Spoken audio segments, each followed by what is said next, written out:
ప్రభుత్వాన్ని పంపిరు. ఇదే చాలా పెద్ద కానీ 42% రిజర్వేషన్లు చట్టపరంగా అమలు కాదని తెలిసే మీరు హామీ ఇచ్చారనే విమర్శ కూడా ఉంది కదా సార్. ఏది కూడా కేంద్రంలో ప్రభుత్వం ఉంటది. కేంద్ర ప్రభుత్వం మరి ఏం చేస్తుంది? రాష్ట్రంలో మీరు మద్దతు ఇచ్చి కేంద్రంలో కూడా పనిచేయాలి కదా. రాష్ట్రానికి వచ్చినప్పుడు ఒక మాట, కేంద్రానికి ఒక మాట మాట్లాడేది భారతీయ జనతా పార్టీ మేము కాదు కదా. అంటే వాళ్ళు ఏదైనా మాట్లాడతారు అన్నట్టు. అడావిడి కాంగ్రెస్ పార్టీ చేసింది, మీకు బాధ్యత లేదా? మరి మీరు కేంద్రంలో ప్రభుత్వంలో లేరా? మీకు బాధ్యత లేదా? మీరు బీసీ ప్రధానమంత్రి మధ్యలో ఆపాలి సార్. దయచేసి మీరు ఆపు సార్. దయచేసి మరి మద్దతు ఎందుకు ఇచ్చినావు మరి అసెంబ్లీలో? బ్రదర్ రవి గారు ఒక్క నిమిషం అంటే మధ్యలో వచ్చి ఇంటరప్ట్ చేసి మాత్రం బాగుంటుంది చెప్తున్నాను. మీరు మాట్లాడుతున్నారు పిచ్చోళ్ళగా కూర్చున్నావా మేము? రవి గారు ఒక్క నిమిషం రవి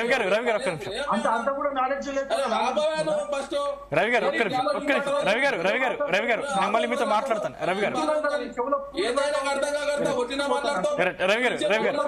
ఒక్క నిమిషం రవి గారు ఓకే రవి గారు నేను మళ్ళీ మీతో మాట్లాడతాను. రైట్ చరణ్ కౌశిక్ గారు మీరు మాట్లాడండి ఒక నిమిషం. రవి గారు ఒక్క నిమిషం. రైట్ ఒక్క నిమిషం రవి గారు. రైట్ చరణ్ కౌశిక్ గారు మీరు మాట్లాడండి దయచేసి మీరు మాట్లాడండి. చరణ్ కౌశిక్ గారు మాట్లాడండి. చెప్పండి మాట్లాడండి. చరణ్ కౌశిక్ గారు మాట్లాడండి. దయచేసి మధ్యలో వచ్చి ఇంటరప్ట్ చేస్తే మాత్రం ఊపునే ప్రసక్తి ఉండదు. ఎందుకంటే ఇప్పుడు జయరాజ్ గారు అన్న మాట్లాడుతున్నా, ఎన్ఎల్ఎస్ గారు రవికుమార్ గారు మాట్లాడుతున్నా, పల్లె రవికుమార్ మాట్లాడుతుంటే మేము పిచ్చోళ్ళ కనపడుతున్నాం. మాట్లాడండి చరణ్ కౌశిక్ గారు మాట్లాడండి. చరణ్ కౌశిక్ గారు మీరు మాట్లాడండి. రవి గారు ఒక్క నిమిషం. ఓకే రైట్ రవి గారు ఒక్క నిమిషం. రైట్ చరణ్ కౌశిక్ గారు ఓకే చరణ్ కౌశిక్ గారు మీరు మాట్లాడండి. మీరు మాట్లాడండి. హలో యాంకర్ గారు దయచేసి ఇట్లాంటి వాళ్ళని కంట్రోల్ చేయాలి మీరంతా.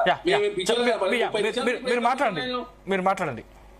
దయచేసి మేమేమంటున్నాం, రాష్ట్రంలో మద్దతు ఇచ్చినాం, మరి ఎందుకు మద్దతు ఇచ్చారు? మరి మేమే మాట ఇచ్చినాం, మరి మద్దతు ఇవ్వకుంటే అయిపోయేది కదా. ఇప్పుడు చేయరు, మరి ప్రెస్ నోట్ రిలీజ్ చేయరు. మేము మద్దతు సవరించుకుని అయిపోదు కదా, మేము చూసుకుంటాం కదా. ఏంది మీరు చేసేది అంటే భారతీయ జనతా పార్టీ ఓట్ల కోసం. కానీ మీరు జంతర్ మంతర్ వద్ద ధర్నా చేశారు. జంతర్ మంతర్ ధర్నా చేయకుండా మీరు పార్లమెంట్ లో తీర్మానం చేయాలనేది ఒక కాంగ్రెస్ పార్టీగా రాష్ట్ర ప్రభుత్వం చేయాల్సిన ప్రతి ప్రక్రియ పూర్తయింది. కేంద్రంలో ఉన్నటువంటి ఇప్పుడు పార్లమెంట్ సమావేశాలు కూడా ప్రారంభంగా పోతా ఉన్నాయి. ఖచ్చితంగా ఇండియా కూటమి కావచ్చు, కాంగ్రెస్ పార్టీ దాని మీద ఏ నిర్ణయం తీసుకొని చూడాలా. ఈ రోజు ప్రధానంగా కేబినెట్ లో ఏంటంటే గిగ్ వర్కర్ల సంబంధించి కావచ్చు, లోకల్ బాడీ సంబంధించి కావచ్చు, అదే కాకుండా అందశ్రీ గారు చనిపోయారు, వాళ్ళ స్మృతివనం కావచ్చు, వాళ్ళ కుమారుడికి జాబ్ కావచ్చు, ఇవన్నిటిపై చాలా చర్చ జరుగుతూ ఉంది. అరే తెలంగాణ రాష్ట్రంలో కొత్త ఆనాడు కేశ గారు తెలంగాణ ఉద్యమకారు కావచ్చు, కౌలు కళాకారులు చనిపోయి ఈనాడు ఇట్లా కనీసం పరామర్శించిన పాపాన్ని కూడా ఆనాడు పోలేదు. ఈనాడు తెలంగాణ రాష్ట్రంలో ఏ లక్ష్యాల కోసం తెలంగాణ రాష్ట్రం ఏర్పాటు చేస్తున్నామో, తెలంగాణ ఆకాంక్ష కోసం ఎవరైతే పనిచేసినటువంటి ఉద్యమకారులు చనిపోయినప్పుడు కావచ్చు, వారు గౌరవించుకునే సంప్రదాయంలో కాంగ్రెస్ పార్టీ ముందుకు పోతాం. దానిలో భాగంగా అందశ్రీ గారి కుటుంబాన్ని నిన్ననే, అదేవిధంగా సీఎం కుటుంబ సభ్యులు నిన్ననే పరామర్శించారు. ఈ రోజు కేబినెట్ లో వారి కుమారుడికి జాబ్ కావచ్చు, వారికి సంబంధించి శృతివనం కావచ్చు, వారి పేరు మీద ఏ విధంగా ఎలాంటి కార్యక్రమాలు చేస్తే ఇంకా భవిష్యత్ తరాలను వారు గుర్తు పెట్టుకుంటారు అని చెప్పి దానిలో భాగంగా ప్రభుత్వం ముందుకు పోతా ఉంది. అదే దానిలో భాగంగా ముఖ్యమంత్రి గారు అందశ్రీ గారు చనిపోయినప్పుడు వారి అంతిమయాత్రలో భాగస్వామ్యాలు అక్కడ స్థానిక సంస్థల గురించి మాట్లాడుకుందాం. మేము ఎలక్షన్ల సందర్భం మాత్రం మిగతా సందర్భంలో రాజకీయాలు చేసే ఉద్దేశం మాకు లేదు. రాష్ట్రం చాలా దీనమైన స్థితిలో ఆర్థికంగా చితికిపోయింది.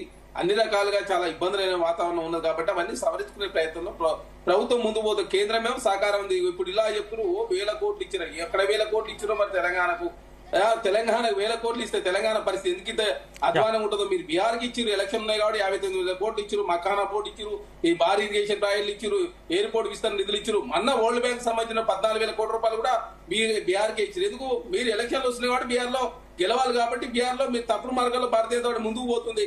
వాళ్ళు ఉచితాలకు వ్యతిరేకంగా ఉన్నారు. కర్ణాటకలో విపరీతం ఉచితాలు, బీహార్ లో, కర్ణాటకలో ఉచితాలకు వ్యతిరేకంగా ఉన్న భారతీయ జనతా పార్టీ ఢిల్లీకి పోతే విపరీతమైన ఉచితాలు, మధ్యప్రదేశ్ లో ఉచితాలు, మహారాష్ట్రలో ఉచితాలు, ఢిల్లీలో, బీహార్ లో.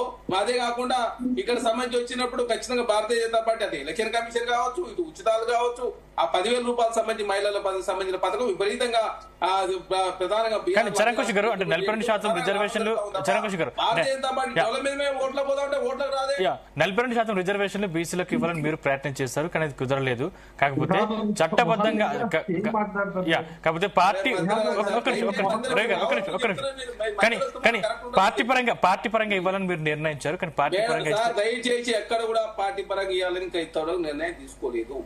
ఏ విధంగా ముందుకు పోతే బాగుంటది, ఎందుకంటే మేడారం జాతర వస్తా ఉంది, మధ్యలో ఇంటర్మీడియట్ ఎగ్జామ్స్ ఉన్నాయి, 10th క్లాస్ ఎగ్జామ్స్ ఉన్నాయి. అదే కాకుండా నవంబర్ చివరికి వచ్చాము, డిసెంబర్ లో తప్ప తర్వాత పెట్టలేము. అదే కాకుండా కేంద్రం నుంచి రావాల్సిన నిధులు రావడం లేదు. అదే కాకుండా ఏ విధంగా ముందుకు పోతే బాగుంటది. అదే కాకుండా డిసెంబర్ 3వ తారీఖు నాడు హైకోర్టులో కూడా కేసు మళ్ళీ చట్టబద్ధంగా అమలు అవ్వట్లేదు, పార్టీ పరంగా మీరు నిర్ణయం తీసుకోలేదు. మరి ఏ విధంగా వెళ్ళాలనుకుంటున్నారు?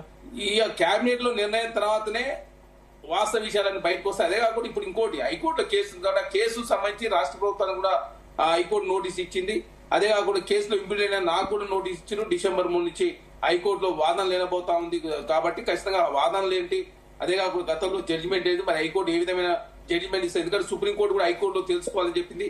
రాష్ట్ర ప్రభుత్వం తరఫున చేయాల్సినటువంటి అన్ని ప్రక్రియలు పూర్తి చేసింది. కాబట్టి ఏ విధంగా ముందుకు పోతే తెలంగాణ రాష్ట్రానికి కావచ్చు గ్రామాలకు నిధులు కూడా ఇప్పటివరకు ఆగిపోయిన 2 సంవత్సరాల నుంచి ఎలక్షన్ నిర్వహించకపోవడం మూలంగా. కాబట్టి ఇవన్నీ ఎట్లా ముందుకు పోతే బాగుంటుంది, ఏ విధంగా ముందుకు పోదామని చెప్పేసి కేబినెట్ లో చర్చిస్తా ఉన్నారు. ప్రధానంగా అందశ్రీ గారు కావచ్చు, గిరివర్కర్లు కావచ్చు, ఈ 2 అంశాలే ప్రధానంగా ఉండబోతా ఉన్నాయి. కాకపోతే 3వ అంశంగా ఖచ్చితంగా స్థానిక ఎన్నికలు కూడా పెడతామని చెప్పేసి గతంలో మనం మాట ఇచ్చినాం. కాబట్టి అది ఏ విధంగా ముందుకు పోవాలా హైకోర్టు మాట ఇచ్చింది. ఇక్కడ హైకోర్టు ప్రజలకు కాదు, హైకోర్టు కూడా మాట ఇచ్చినాం. 4 వారాల్లో ఎలక్షన్ నిర్వహిస్తామని చెప్పినాం. గతంలో నవంబర్ చివరి వరకు అన్నాం, ఇప్పుడు మళ్ళీ నవంబర్ కూడా అయిపోతా ఉంది. కాబట్టి ఏ విధంగా హైకోర్టుకు అఫిడవిట్ దాఖలు చేయాలి కాబట్టి దాన్ని కూడా ప్రధానంగా చర్చించి హైకోర్టు కూడా అఫిడవిట్ దాఖలు చేయాలి. అదే కాకుండా డిసెంబర్ 3 నుంచి ఆర్గ్యుమెంట్ ప్రారంభం కాబోతా ఉన్నారు. ఇవన్నీ చూసిన తర్వాత మాత్రమే ప్రభుత్వము ఒక నిర్ణయం తీసుకుంటుంది. కాబట్టి ఎక్కడ కూడా బీసీల అంశం విషయంలో కాంగ్రెస్ పార్టీకి ఎక్కడ కూడా చిన్న పొరపాటు చేయలే. బీసీల సంబంధించి రిజర్వేషన్లు కల్పించే ప్రయత్నం ఎక్కడ కూడా చిన్న పొరపాటు చేయకుండా అన్ని పార్టీలు కలుపుకుంటూ ముందుకు పోయే ప్రయత్నంలో కాంగ్రెస్ పార్టీ ముందుకు పోతా ఉంది. కాబట్టి ఖచ్చితంగా కేంద్రం మీద ఒత్తిడి తెచ్చే కావచ్చు, పార్లమెంట్ లో కావచ్చు, రకరకాల ఏ వేదికల ద్వారా అయితే ఒత్తిడి చేసే ప్రయత్నం చేస్తే లాభం జరుగుతుందో ఆ వేదికలన్నీ కూడా ఉపయోగించుకోవాలని చెప్పి ప్రభుత్వం భావిస్తా ఉంది. కాబట్టి ఆ దిశగా అడుగులు పడతా ఉన్నాయి. పల్లెరావు గారు సందీప్ అంటే చట్టబద్ధంగా అమలు కాకపోయినా కూడా ఒకవేళ పార్టీ పరంగా కూడా ఇచ్చే యోచనలో ప్రభుత్వం ఉన్నట్టు తెలుస్తుంది. ఒకవేళ అది కూడా ఇప్పుడు ఈ రోజు జరిగేటువంటి కేబినెట్ మీటింగ్ లో చర్చించి నిర్ణయం తీసుకుంటారని చెప్తున్నారు. మొత్తం మీద బీసీలకు న్యాయం చేసే విధంగానే మేము ముందుకెళ్తామని కాంగ్రెస్ ప్రభుత్వం చెప్తోంది. ఏం చెప్తారు?